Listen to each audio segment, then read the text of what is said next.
ইমাম মুয়াজ্জিনদের বেতন বা সম্মানের যে বিষয়টা ইতিমধ্যেই মন্ত্রী পরিষদের বৈঠকে একটি আন্তঃমন্ত্রণালয়ের কমিটি করে দেওয়া হয়েছিল। সেখানে প্রাথমিক সিদ্ধান্ত হয়েছে বাংলাদেশের প্রত্যেকটি ইউনিয়নের একটি করে মসজিদ হলেও ঈদের আগে পাইলট প্রোগ্রাম হিসাবে এটা আমরা শুরু করতে যাচ্ছি।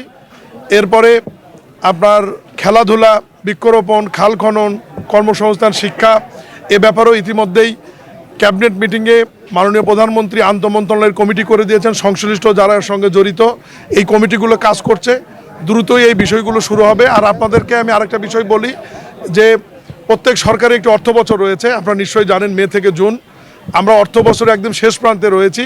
এই বাজেটটি গত অন্তর্বর্তীকালীন সরকারের বাজেট।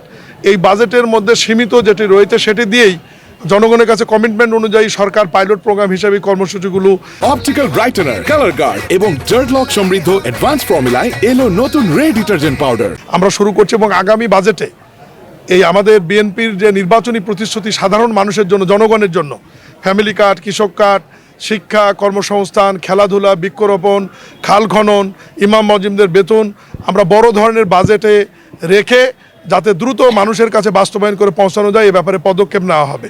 আর সবচেয়ে বড় বিষয়, প্রথম ক্যাবিনেট মিটিং হয়েছে গত বৃহস্পতিবার, আপনারা সবাই জানেন, মানে গতকাল আর কি 26 তারিখ।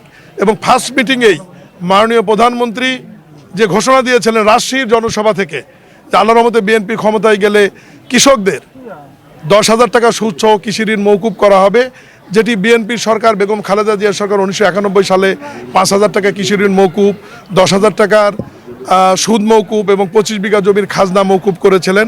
তারই ধারাবাহিকতায় তারই সুযোগ্য উত্তরসূরি